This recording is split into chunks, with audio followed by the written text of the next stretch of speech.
is recognized. Well, thank you, Mr. Chairman.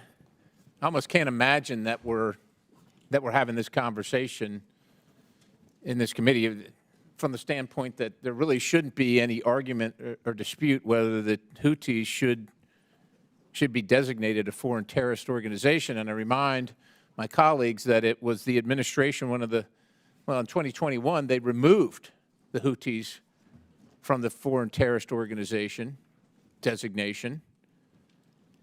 And that, like other things, is inexplicable from the sense that you would think, well, is this good for America? Is this good for America's interests? Why would this happen? Why would anybody do this?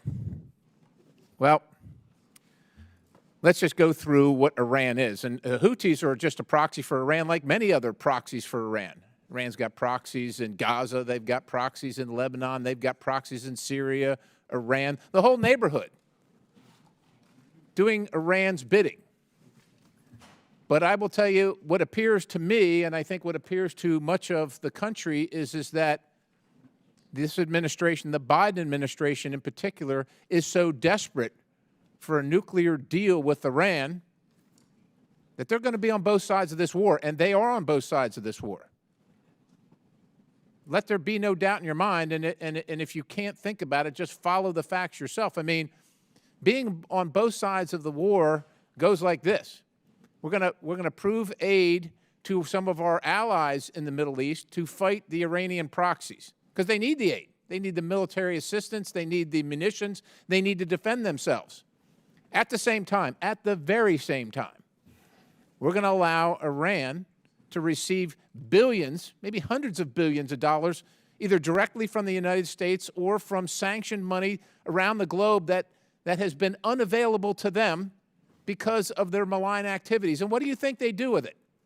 Think they buy ambulances and construct schools and hospitals for all the wanting people in the countries that they have proxies, like Iraq or like Syria?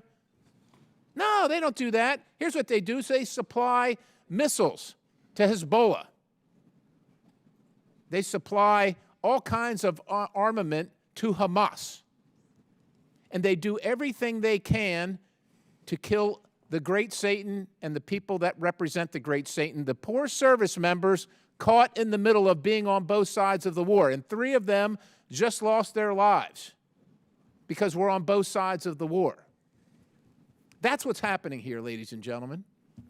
They don't want to designate the Houthis as a foreign terrorist organization because it might offend the sensibilities of Iran, the greatest terrorist superstate on the planet.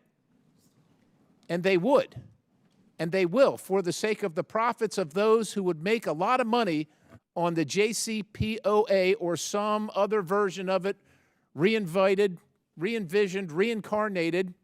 They would sacrifice the safety and the security of all the world, and in particular Israel, on the doorstep of Iran. But with ballistic missile capabilities, the United States of America, too, within reach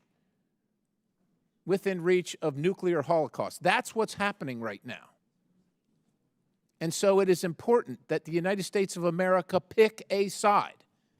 Pick a side. We understand that it's diplomatically difficult. Iran exists. The mullahs in Iran, they're there. The Ayatollah, he's there, not at the will of the Iranian people. He leads by fear. He leads by death and torture and torment. But every time the Iranian people speak up and say, well, we would like to be unburdening ourselves from this administration, and one previous to the last one abandoned those folks. You know why? Because they want that nuclear agreement, because it's worth billions and billions of dollars, and they have wed themselves to it, and they have been co-opted by the Ayatollah's Iranian lobby in the United States of America. Been co-opted.